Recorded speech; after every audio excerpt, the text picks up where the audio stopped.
So the mission for this deep dive is to really understand a concept called the choke point. But we aren't just talking about military tactics here. We're looking at how a geographical bottleneck could trigger a financial crisis that looks very different from anything we've ever seen before. Precisely. We are analyzing this background document regarding the Hormuz crisis, energy markets, and a concept the authors call modern stagflation. Modern stagflation. Right. And I think the key here is that most people look at the Strait of Hormuz and they just see ships. But when I look at the data, I see a macroeconomic contagion mechanism. A macroeconomic contagion mechanism. Hey, that's a heavy phrase to start with. It sounds like a virus. In a way it is. Financial panic spreads just like a virus. Well, before we get to the doom and gloom and the financial viruses, let's just start with the basics. Let's establish the scale here.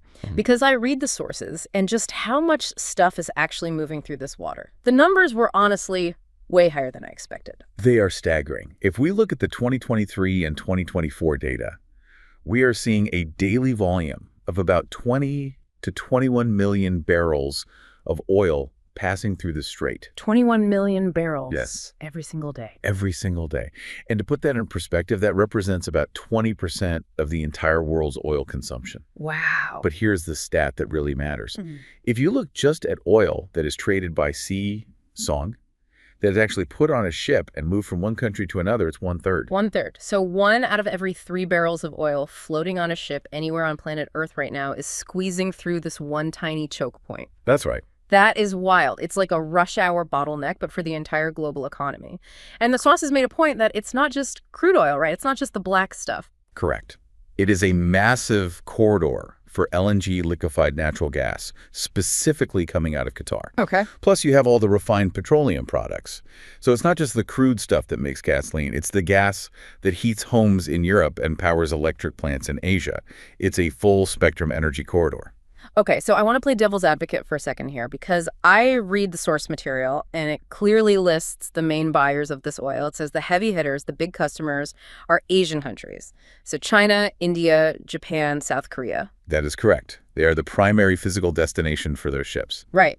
So if I'm listening to this in London or New York or Berlin or Toronto, why is this my problem? I mean, if the tap gets turned off for China, doesn't that technically leave more oil for the West? Why should you or I care? I love that question because it is the most common misconception in energy economics. It feels intuitive, right? Like if they can't buy it, there's more for me. Yeah. But unfortunately, no. That is not how the market works at all. We have to talk about the global pool. The global pool. Okay, break that down for us. Think of the world oil market as one giant swimming pool. It doesn't matter where you pour the water in or where you stick a straw in to suck it out. The water level is exactly the same across the whole pool. Oil is what economists call a fungible commodity. Fungible. That's a great cocktail party word, meaning one barrel is basically interchangeable with another. Exactly. A barrel of Arab Light is chemically distinct, sure. But economically, it's interchangeable with a barrel from Texas or the North Sea or Brazil. So let's play out your scenario. Let's say the Strait of Hormuz is blocked. Okay. Suddenly, Japan and China can't get their oil from the Gulf. Right. So the ships literally stop arriving. Did those countries just shrug and stop driving cars and shut down their factories? Did they just say, oh, well, no energy today? No, obviously not. They panic. They panic. And they immediately turn to the other suppliers. The producers in the U.S., in Africa, in the North Sea. They start calling everyone else. I see where this is going. Aye. They start bidding on the oil that was going to Europe or America. Precisely. They enter the exact same market everyone else is in, but now they are desperate, so they bid the price up. So a disruption in Hormuz equals a price hike at every single gas pump worldwide. So it doesn't matter if your specific gallon of gas came from a well in Pennsylvania or a platform in Norway.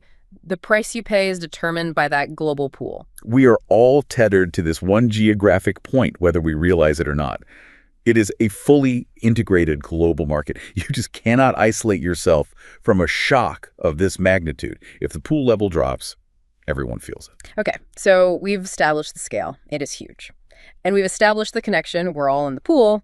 Now let's talk about the threat itself, because the source document discusses how Iran uses the threat of closing the strait as a strategic tool. Yeah. It's almost like a geopolitical lever they can pull. Yes, and this is where we get into the psychology of markets.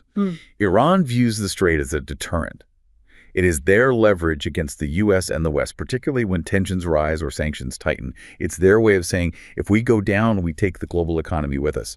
But what is fascinating and really dangerous is that they don't actually have to blockade the entire strait to cause economic chaos. Yeah, the sources listed a whole menu of disruption options. It's not just dragging a giant chain across the water like in some medieval harbor. Far from it. Yeah. A full military blockade is actually very hard to maintain, and it would invite a massive military response.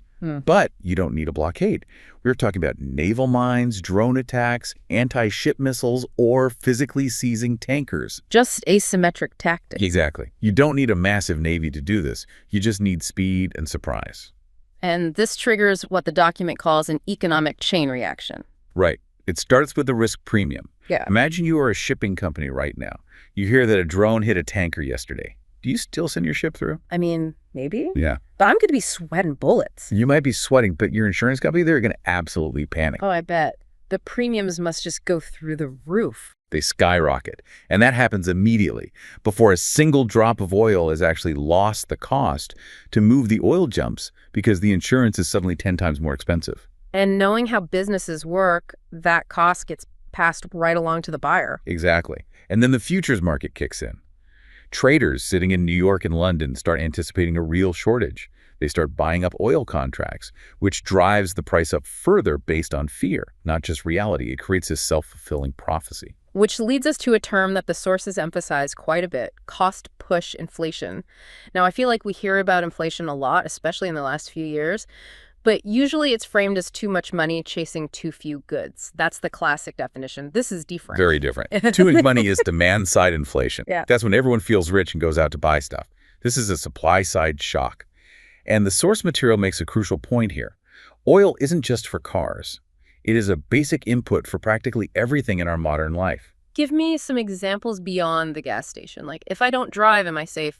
Not at all. Oil is in the fertilizers that grow your food, so food prices go up. It powers the heavy industry that makes steel and cement, so construction costs go up. It's the feedstock for plastic, so packaging costs go up. In some places, it literally generates the electricity that lights your house. So when energy gets expensive, literally everything gets expensive. Correct. Transportation, food, manufactured goods. It creates a ripple effect throughout the entire supply chain. And here's the kicker.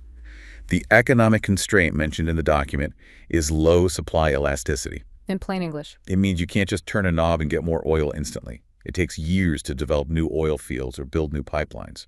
So if 20 million barrels a day suddenly vanish, or even if the market just fears they will vanish, you cannot replace that supply overnight. The supply is inelastic. So the price has to rise until people simply cannot afford it anymore and they stop buying. Which causes massive economic pain. Exactly. It destroys demand by making people poorer. Which brings us perfectly to the history lesson in the sources.